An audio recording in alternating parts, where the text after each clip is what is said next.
பசு பால் கொடுக்குது, அத நீ ஊருக்கெல்லாம் கொடுக்கற. ஆனா உன்னை யாரு பாத்துக்குவாங்க கண்ணம்மா? அக்கம்மா செல்லியம்மா என் நல்லது கெட்டது எல்லாத்தையும் பாத்துப்பாங்க. எனக்கு அது போதும் தாத்தா. இன்னொருத்தரும் உன் மேல அக்கறை காட்டுறாங்களே. யாரு?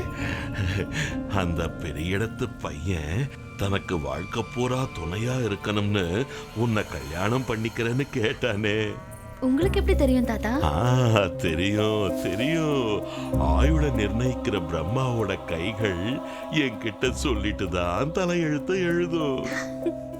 இந்த பட்டயத்துல உங்க 2 பேருக்கும் திருமணம் நடந்தா இன்பங்கள் பெருகி அவன் சந்தோஷமா இருப்பான்னு எழுதி வச்சிருக்கு கண்ணம்மா. நிஜமாவா? ஆனா இந்த பட்டயத்தை படிச்சு அதிர்ச்சி ஆயிட்டேன். எதுக்கு? நீ அவனை கட்டிக்கிட்டு பட்டுன்னு 10 நாள் முடியறதுக்குள்ள மரணத்தோட பிடியில அவன் சிக்கிக்குவானு, உன்னோட பொட்டு அழிஞ்சு போயிடும்னு இதுல எழுதிருக்கு.